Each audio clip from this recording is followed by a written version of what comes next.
देखो भूमि माता को प्रणाम करने का नियम, बहुत सारे नियम बताए हैं।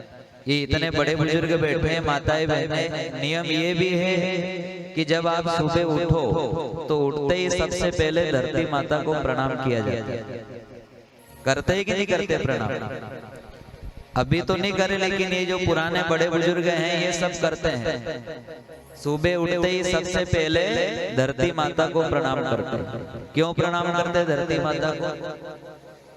तो साधु संत का मानना है कि पहला तो इसलिए प्रणाम करते हैं कि धरती हमारी माँ है, और जैसे हम उठते हैं तो हमारी लात, तो वो क्या हो जाता है, दोष हो जाता है। फिरना तो पृथ्वी पर ही है, लेकिन सुबह उठते ही सबसे पहले हम पांव रखते हैं तो पहले प्रणाम करो, हे मैया ये दोष मेरे से हुआ है, इसलिए ये पहला प्रणाम। फिर दूसरा प्रणाम इसलिए करना चाहिए धरती माता को ऐसे 2 बार। क्यों प्रणाम करना चाहिए? इसलिए प्रणाम करना चाहिए कि इस धरती पर जितने भी साधु संत है, गुणी जन है, तपस्वी है, साधक है, सती है, मैं नहीं जानता कि यहाँ साधु कौन है, सती कौन है। कोई कह सकता है कि ये असली साधु है कि नकली साधु है, लेकिन इस पृथ्वी पर कहीं न कहीं तो असली सती होगी, इस पृथ्वी पर कहीं न कहीं तो असली साधु होगा। इसलिए इस पृथ्वी को प्रणाम करना कि इस पृथ्वी पर जो भी साधु संत है, गुणी जन है, साधक है, सती है, उन सब के चरणों में हम प्रणाम करते हैं कि आपकी कृपा हम सबके ऊपर बरसती रहे। इसलिए धरती माता को प्रणाम करना चाहिए। फिर बताया कि सत्संग में 3 बार प्रणाम करना। 3 बार क्यों प्रणाम करना? इसलिए प्रणाम करना कि ये भूमि धन्य है। ये जो भूमि है ये भूमि धन्य है कि यहाँ भागवत पोथी की स्थापना हुई। कहते हैं जहां पर भागवत पोथी की स्थापना होती है, समझ लेना वो भूमि बद्री विशाल तीर्थ बन जाता है। क्या बन जाता है? बद्री विशाल तीर्थ। और जो भी अगर बद्री विशाल नहीं जा पाए, नहीं आप में से बद्री विशाल कौन कौन नहीं गए, हाथ खड़े करें। बद्री विशाल तो काफी नहीं गए होंगे, लेकिन जो नहीं जा पाए नहीं, वो आज ऐसा भाव बना ले कि मैं बद्री विशाल में बैठ के कथा श्रवण कर रही हूँ। क्योंकि देखो ये कथा कोई बनावटी कथा नहीं है। सूत जी महाराज स्वयं कह रहे हैं कि जिस जगह पर भागवत कथा पोथी की स्थापना होती है, समझ लेना वो भूमि कोई साधारण भूमि नहीं बची। अब वो भूमि बद्री विशाल बन गई। क्या बन गई? बद्री विशाल। तो जो भी आप यहाँ कथा सुनने आए हो, तो आप अपने आप को सौभाग्यशाली मानना। आप यूं अपने आप को ऐसा समझना कि मारी काया आ गई काम में, मैं आया बद्री धाम में, मारी काया आ गई आया बद्री धाम, मारी काया आ गई काम में, मैं आया बद्री धाम में, काया आ गई काम में, मैं आया बद्री धाम में। अच्छा ऐसे कौन कौन माने के बद्री विशाल में गया?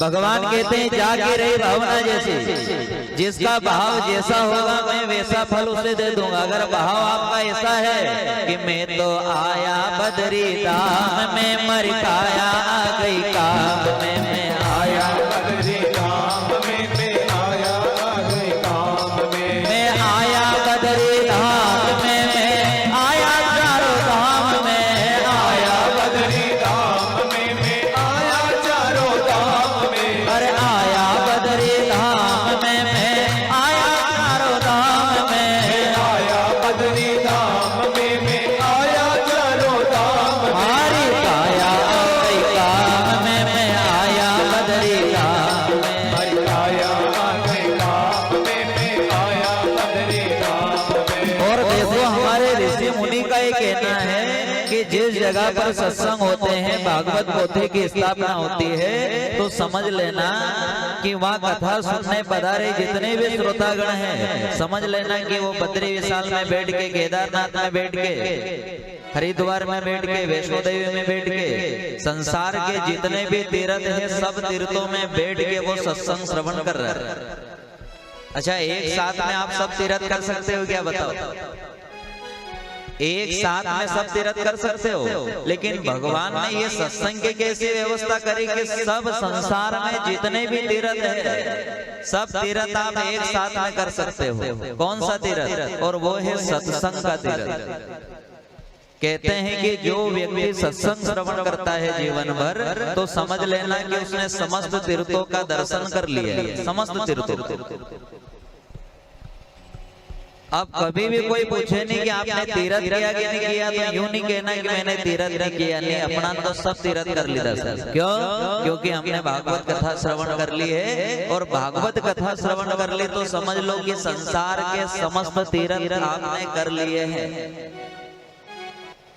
यहाँ श्री सूत जी महाराज स्वयं कह रहे 28,000 ऋषियों से कि जिस गांव में भागवत पोथी की स्थापना होती है, तो समझ लेना कि भगवान ने घर बैठा तीर्थ आपके गांव में भेज दिया है, घर बैठे।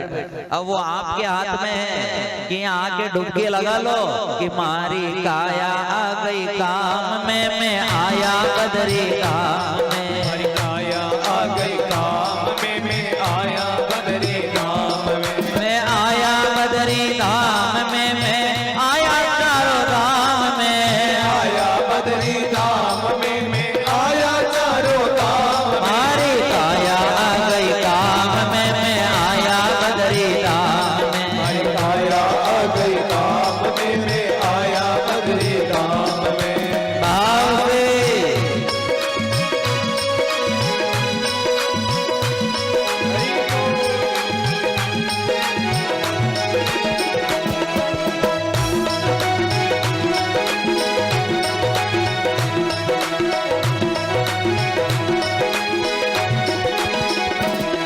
लेकिन बस ध्यान ये रखना है कि अगर आप सत्संग में आए होंगे तो फिर फोकट की चिंता लेके मत आना कि मारो कहीं होगा, मारो कहीं होगा। नहीं, यहाँ स्पष्ट बताया है कि अगर आप यहाँ कथा में बैठे बैठे अगर आपका भाव ऐसा है कि मैं 32 साल के तीर्थ में बैठ के कथा श्रवण कर रहे हो, तो फिर कथा ये भी कह रही है कि जो गया बदरी काया सुधरी, ऐसा संत है कहते हैं। जो गया बदरी काया सुधरी, ऐसा संत कहते। अरे जो गया बदरी काया सुधरी, ऐसा संत कहते हैं। जो गया बदरी काया सुधरी, ऐसा संत कहते। कहने की भागवत कथा मिल गई तो समझ लो 32 साल का तीर्थ मिल गया। और जब 32 साल का तीर्थ मिल गया तो फिर फोकट में चिंता क्यों करोगी, मारो कहीं देगा क्यों? क्योंकि जो गया बदरी काया सुधरी, ऐसा संत कहते हैं। जो गया बदरी काया सुधरी, ऐसा संत कहते। तुम्हारी काया आ गई काम में, मैं आया बदरी धाम में। काया आ गई काम में, मैं आया बदरी धाम में। हमारी काया आ गई काम में, मैं आया बदरी धाम में। हमारी काया आ गई काम में, मैं आया बदरी धाम में।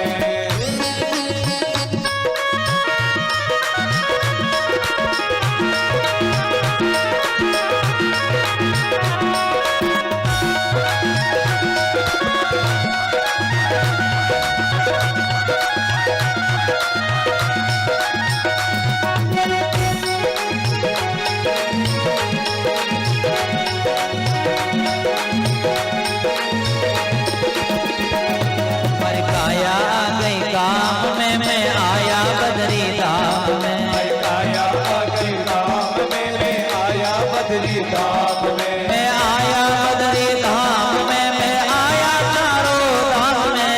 आया बदरी धाम में, मैं आया चारों धाम में। हमारी काया आ गई काम में, मैं आया बदरी धाम में।